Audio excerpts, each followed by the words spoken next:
Maktab. My name is Aisha Khan, and today I'm going to start next topic, that is acceleration. In our last lecture, we have solved some problem on the based of velocity and velocity, speed, average speed and average velocity. Okay. In previous lecture हमने stress motion, distance displacement, velocity, average velocity और उसके कुछ problems लिए थे. हमने ये सब चीज़ें डिस्कस कर चुके हैं. ठीक है, आज हम डिस्कस करेंगे एक्सेलरेशन के बारे में. Acceleration is one of the simple easiest topic but important topic. So what is acceleration? Acceleration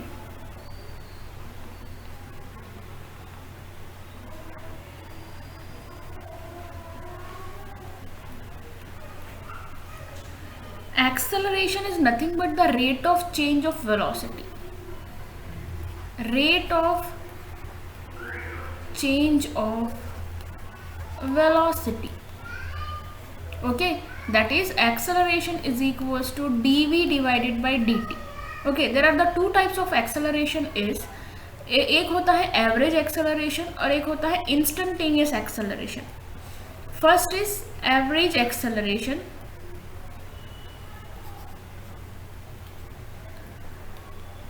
and the second one is instantaneous acceleration.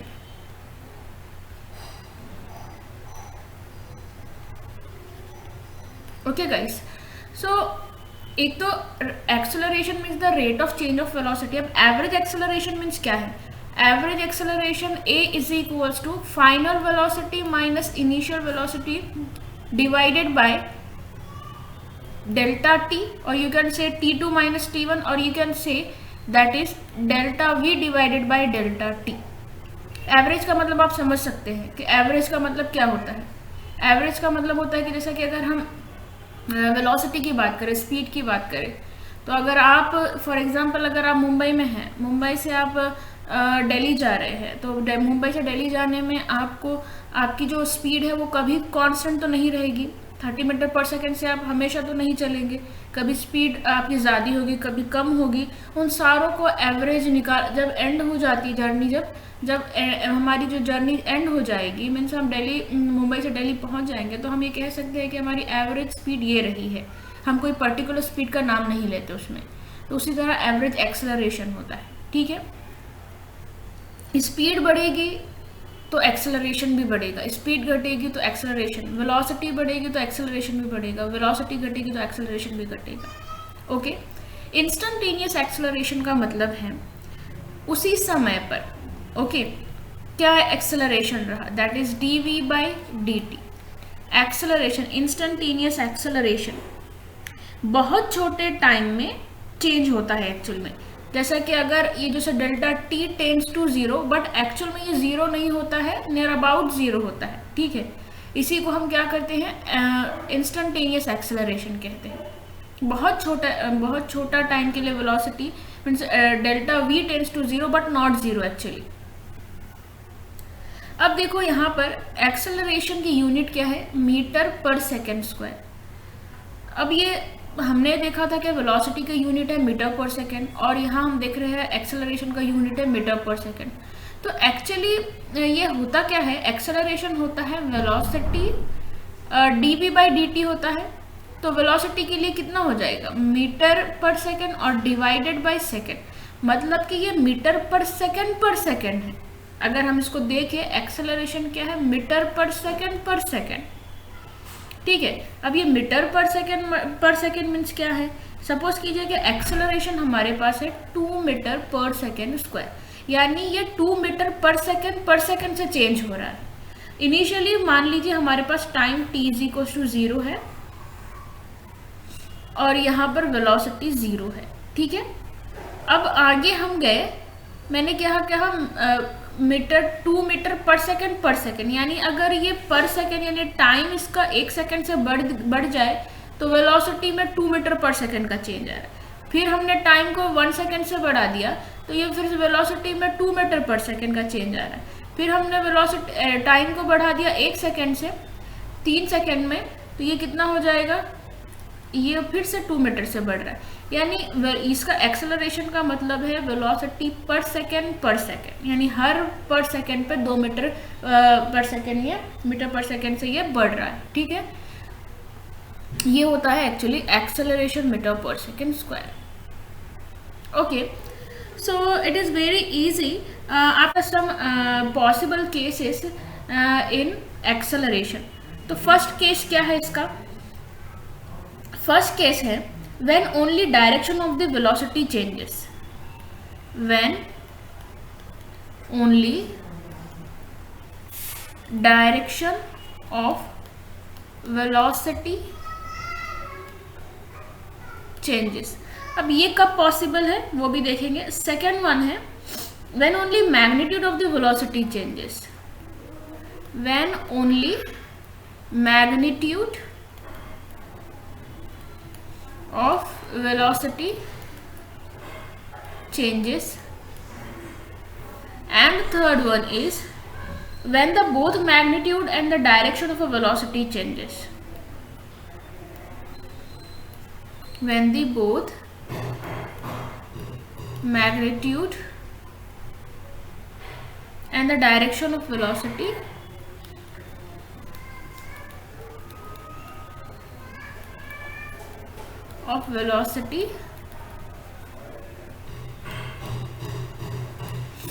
Changes. Okay, तो अब ये कब पॉसिबल है, when the magnitude is changes। अब जैसा कि when only direction of the velocity changes बोल रहा है, पहले किस में क्या बोल रहा है, कब ये हमारे पास direction of the velocity change होगा, जब देखिए ये कब होगा, the acceleration is perpendicular to velocity. ये कब होता है, यूनिफॉर्म सर्कुलर मोशन में, यूनिफॉर्म सर्कुलर मोशन में पॉसिबल है ये हमारे पास।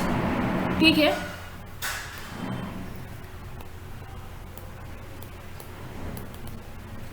अब हम ये एक पार्टिकल है जो ये v वेलोसिटी से मूव कर रहा है और इस पे ऊपर एक acceleration, centripetal acceleration force act करेगा।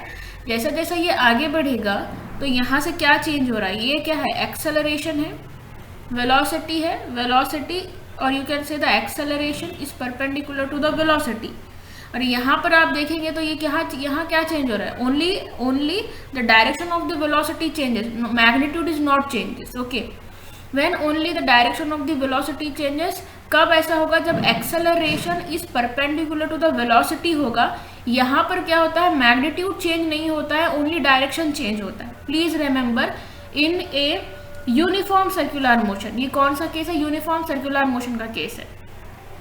यूनिफॉर्म सर्कुलर मोशन में क्या होगा, या हम ये ऐसे कह सकते हैं कि acceleration is perpendicular to the velocity, then we can say only direction is changes, okay, not magnitude changes. Second case में when only magnitude of a velocity changes.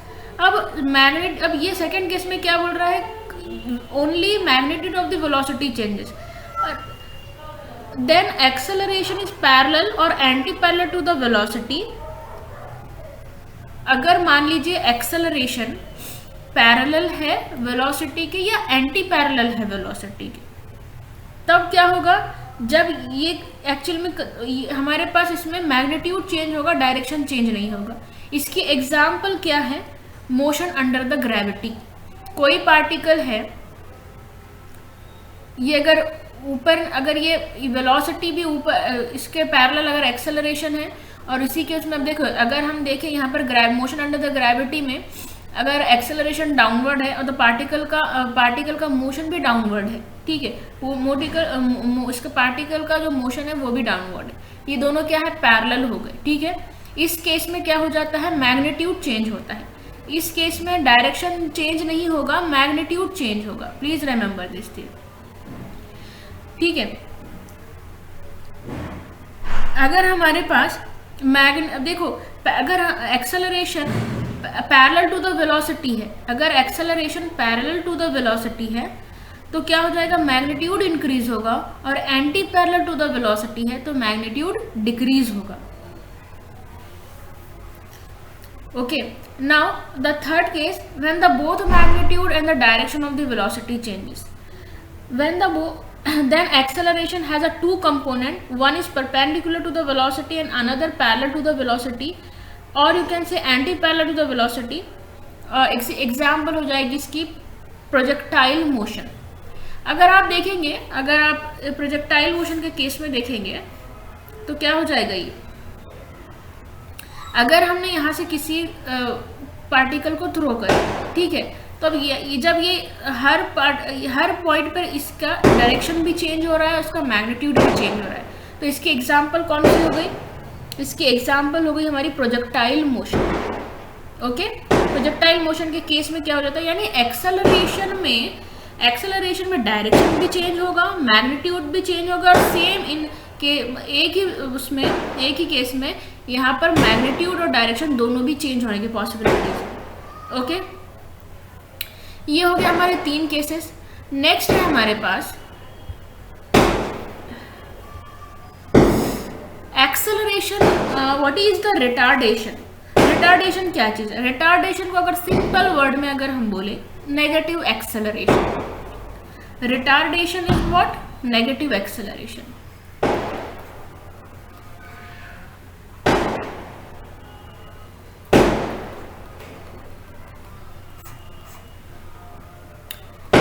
Negative acceleration. Okay, when the velocity of a body increase with a time, acceleration is positive. When the velocity of a body decrease with a time, acceleration is negative. Negative acceleration is also called as a deceleration or retardation. Okay,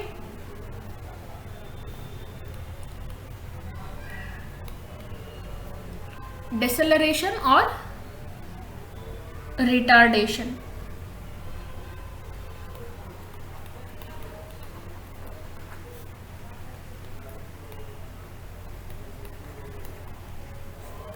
Okay guys,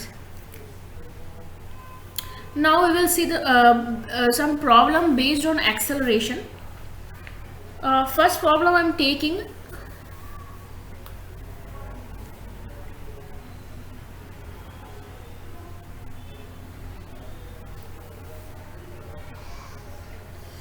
the x and y coordinates of the particle, the x and y coordinate of the particle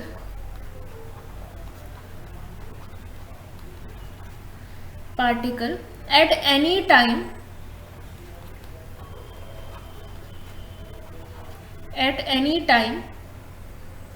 are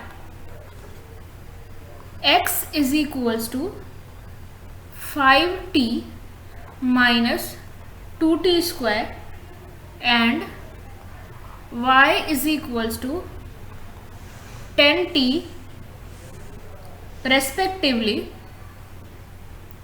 where x and y are in meter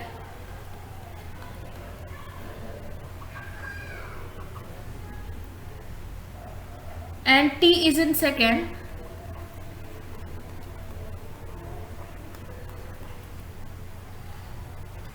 The acceleration of the particle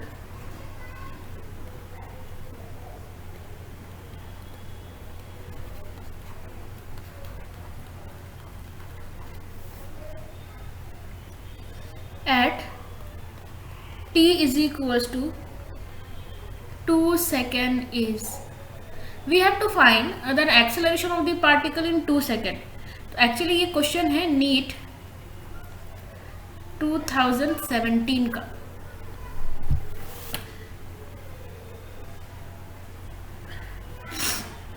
okay guys,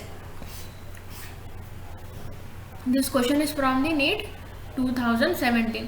पहले क्या बोल रहा है, तो देखिए question पहले फिर समझ लेते हैं. बोल रहा है कि the x and y coordinates of the particle at any time are x is equals to 5t minus 2t square and y is equals to 10t. देखो गाइज, अब ये जो वन डायमेंशनल वाला तो क्वेश्चन है नहीं, ये है 2D वाला, क्योंकि यहाँ पर देखो x और y में एक्सेलरेशन दिखा रहा है. ठीक है,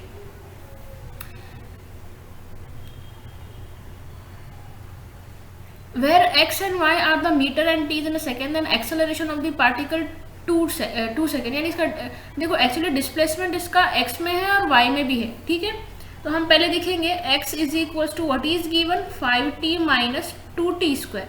हमको क्या फाइंड करना है, हमको फाइंड करना है एक्सेलरेशन जो होता है dv/dt। तो अब देखो यहाँ पर, अब हमको फाइंड करना है एक्सेलरेशन, तो हमको इसको वेलोसिटी फाइंड करना होगा। वेलोसिटी इन एक्स डायरेक्शन पहले फाइंड करेंगे, तो ये कितना हो जाएगा dx/dt, कितना हो जाता है ये 5 माइनस 4t, यानी ये वेलोसिटी इन एक्स डायरेक्शन हमारे पास आ गई 5 माइनस 4t। फिर एक्सेलरेशन इस एक्स डायरेक्शन कितना आ जाएगा, एक्सेलरेशन हमारे पास इसके लिए अब इसका डेरिवेटिव करना होता है 0 माइनस, ये हो गया 4, ठीक है 4। उसी तरह y डायरेक्शन में हमारे पास है y is equals to 10t। Then acceleration कितना हो जाएगा इसका, एक्सेलरेशन से पहले हम वेलोसिटी इन y डायरेक्शन देखेंगे, तो ये कितना हो गया गाइस, ये हो गया 10 और एक्सेलरेशन इन y डायरेक्शन हो गया हमारा 0। इट मीन्स दैट हमारा आंसर आ जाएगा acceleration in x direction is equals to minus 4 metre पर सेकेंड स्क्वायर, और एक्सेलरेशन इन y तो 0 ही है, तो इसका मतलब है कि हमारा आंसर माइनस 4 मीटर पर सेकेंड स्क्वायर होना चाहिए। Okay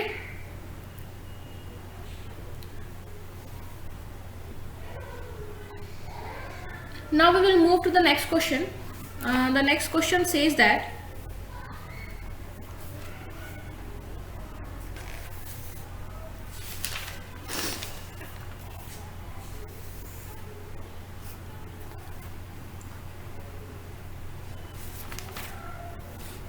the velocity of a particle is given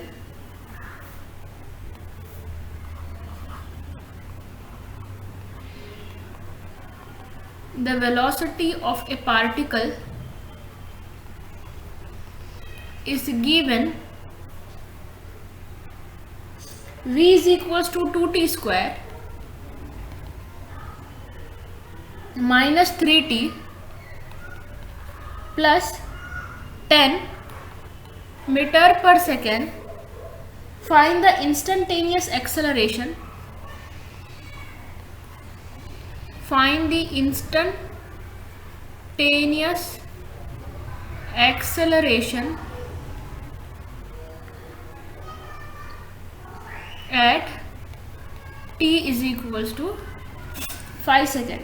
Okay, so guys, we have to find that instantaneous acceleration. That is a dead easy question for you. You can find very easily. We have to the velocity is given here, and we have to find that instantaneous acceleration, and the formula of instantaneous acceleration is dv divided by dt. Okay, so acceleration is equals to derivative of velocity, that is 2t square minus 3t plus 10. Okay, write down कितना हो जाएगा ये 4t minus 3 plus 0। Okay, सो हमारे पास कितना आ जाएगा 4t minus 3, ये हो गया हमारा acceleration, but we have to find acceleration at 5 second. So 4 into 5 minus 3 कितना हो जाएगा 20 माइनस 3, तो ये आ गया हमारे पास 17 मीटर पर सेकेंड स्क्वायर। ओके गाइस, आ गया हमारे पास 17 मीटर पर second square.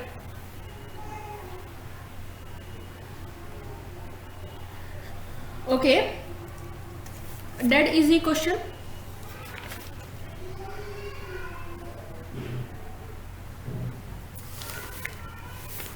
We will move to the next question. The next question says that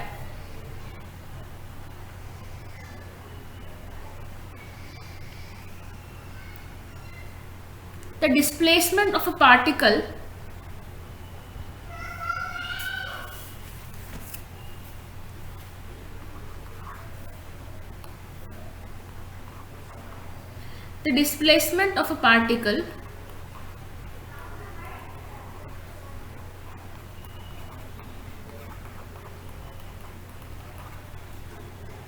S is equals to t cube minus 6t square .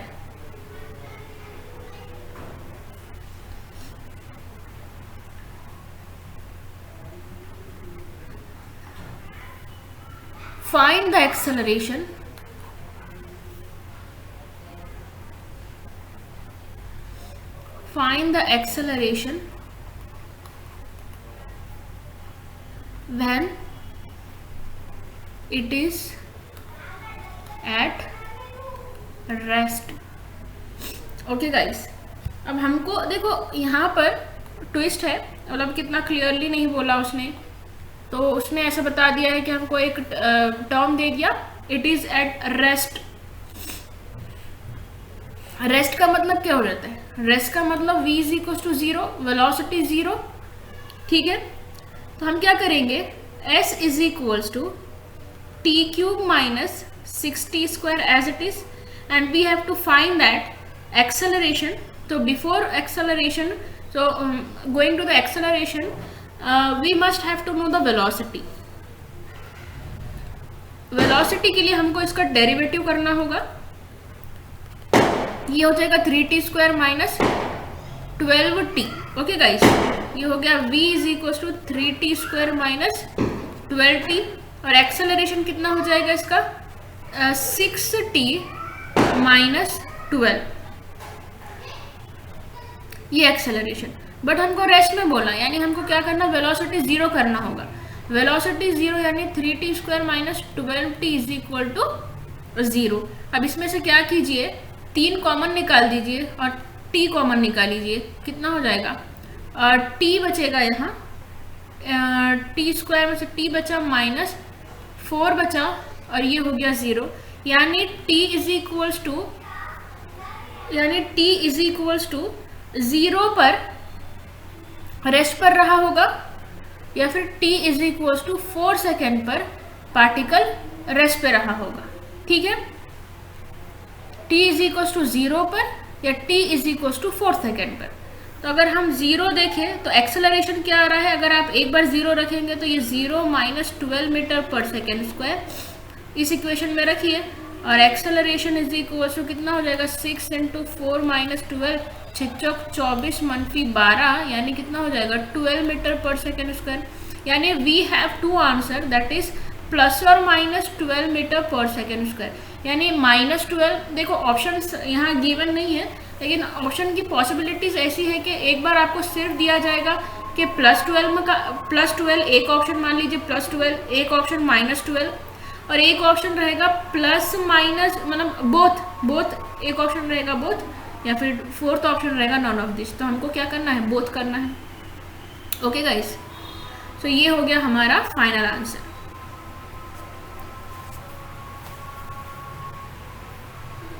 Now the next question,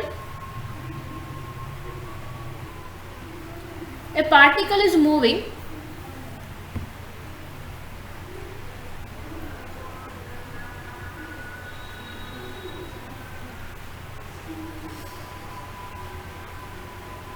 fourth question, I think. A particle is moving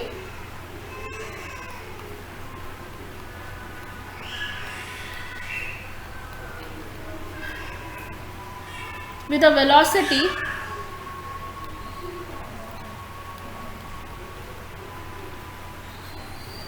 velocity of v is equals to 3 plus 6t plus 9t square centimeter per second. Find out first the acceleration of the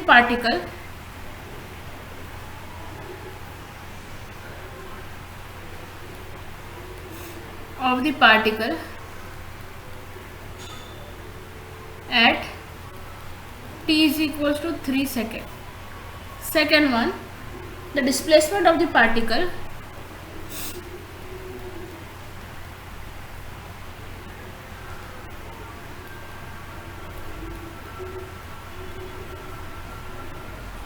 in the interval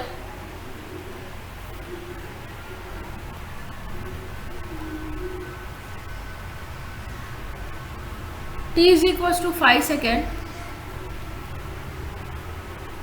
to t is equals to 8 second. तो पहला question हमको क्या बोल रहा है, हमको पहले question में बोल रहा है कि ए particle is moving with velocity v centimetre पर सेकेंड। पहला है हमको एक्सेलरेशन फाइंड करने का है, जिसका एक्सेलरेशन फाइंड करने का, तो व्हाट इज गिवन, सेम हमको क्या है, v is equals to 3 + 6t + 9t square. Acceleration होता है dv/dt, that is d/dt of derivative of velocity means 3 + 6t + 9t square, that is 0 + 6 + 18t, and we have to find at 3 seconds, so 6 plus कितना हो जाएगा, 6 + 18 × 3 कितना हो जाएगा, ये 18 × 3, so we can write 6 +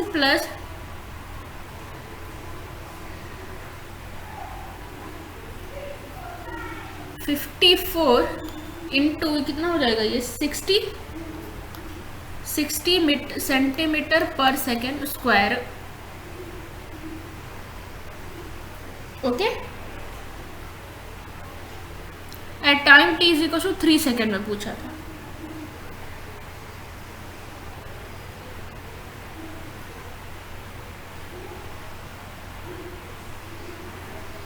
Now the second question is the displacement of the particle in a time interval t to 5 to 8 second.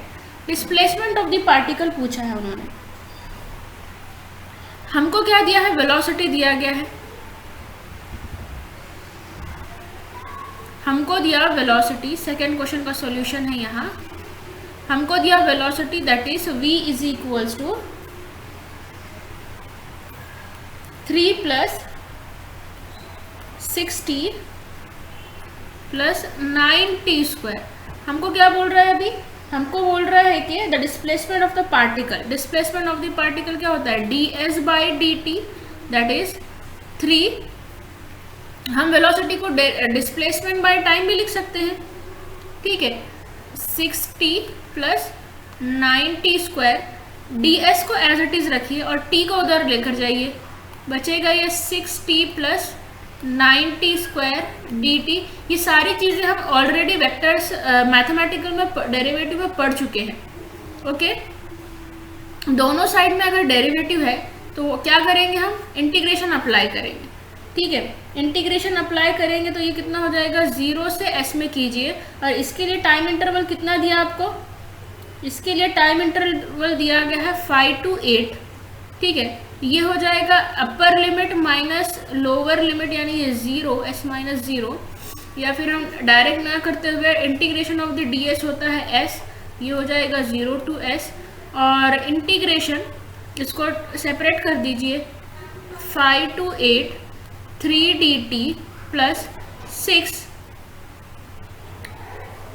Integration t dt + 9 integration t square dt, 5 to 8 guys. अब ये क्या हो जाएगा हमारे पास, upper limit minus lower limit, यानी upper limit s minus lower limit यानी 0, तो ये लिखने की ज़रूरत नहीं है।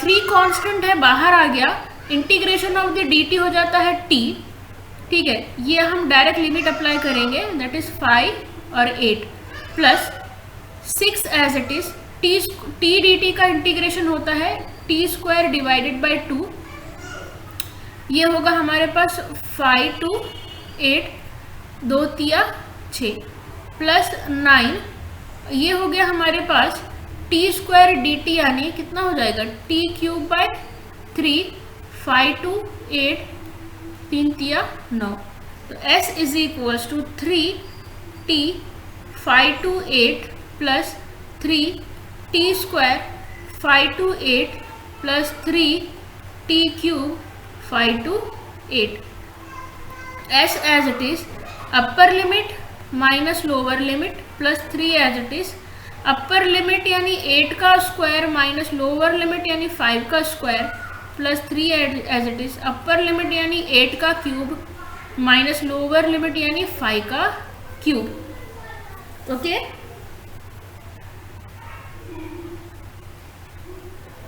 after solving this you will get all the calculation, you will get the answer 12876 centimetre displacement आपको मिलेगा।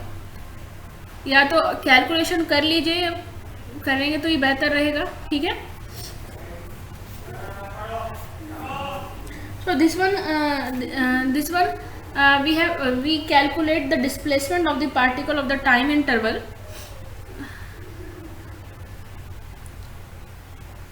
क्या हो जाएगा 3, 8 minus 5, you will get here 3 plus 3, 8 square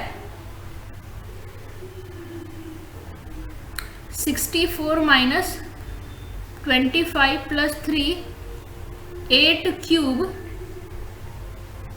8 का क्यूब कितना हो जाएगा 512 माइनस 5 का क्यूब हो जाएगा कितना 5 इंटू 5 125, ओके। सो 3 इंटू 3 या फिर डायरेक्ट 9 कर दो plus 3 into 64 minus 25, you will get here 39 plus 3 into 512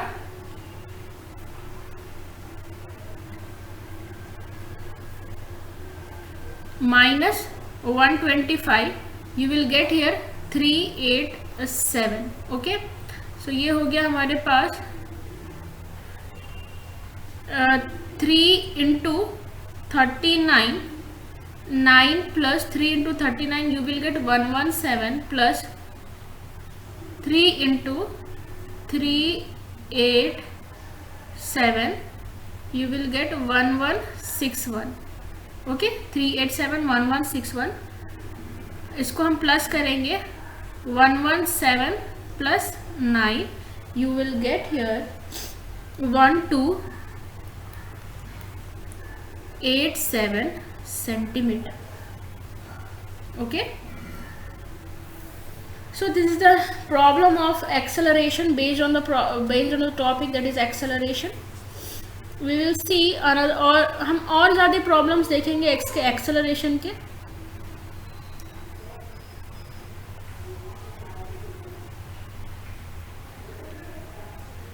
next problem देखते हैं अभी।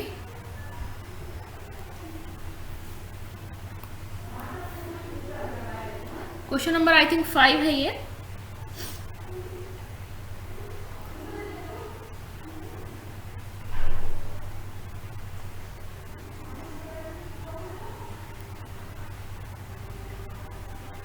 The displacement of a particle moving along the x-axis, moving along the x-axis is given that x is equals to 18t plus 5t square. We have to find that instantaneous acceleration.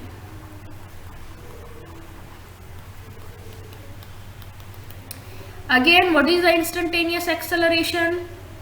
Instantaneous acceleration is equals to dv by dt. That is, we have to find that first velocity and then acceleration. तो हमको क्या दिया, x दिया, velocity find कीजिए, ये होता है dx by dt, that is d by dt of x means 18t plus 5t square, that is 18 plus 10t. ये आ गया हमारे पास velocity.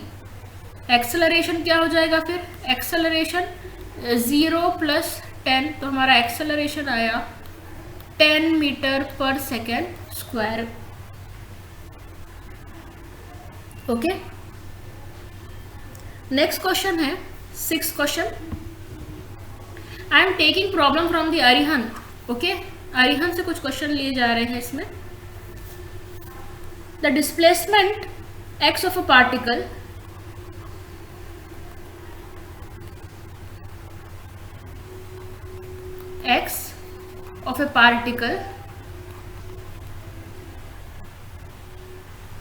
at time t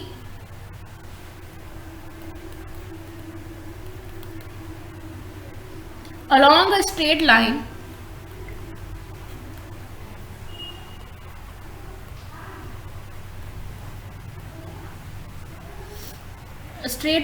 is given by is equals to alpha minus beta T plus gamma T square, the acceleration of the particle is, acceleration of the particle हमको find करना है। So guys यहाँ पर आप देखो numbers के term में नहीं दिया, अल्फा बीटा गामा के टर्म में दिया है, तो यहाँ अल्फा बीटा गामा क्या हो जाएगा, कांस्टेंट रहेगा, ठीक है। अल्फा कांस्टेंट, बीटा कांस्टेंट और गामा कांस्टेंट है, तो क्या हो जाएगा ये x is equals to alpha minus beta T plus gamma T square. First velocity, velocity find करना है तो क्या हो जाएगा, dx by D T is equals to alpha constant 0 minus beta plus 2 gamma T, ये हमारा वेलोसिटी हो गया।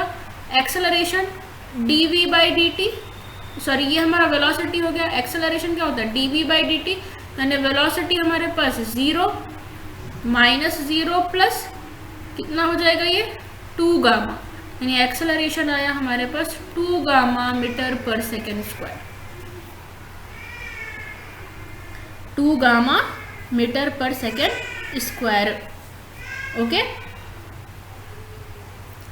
I hope you guys understand this concept. उम्मीद है कि आप लोगों को समझ में आया होगा। Please join our Telegram group, please उसमें आप अपडेट कीजिए कि आपको क्या प्रॉब्लम है, so we will solve your problems. Okay, today I am stop here, thank you so much. Please subscribe my channel and share with your friend. Thank you.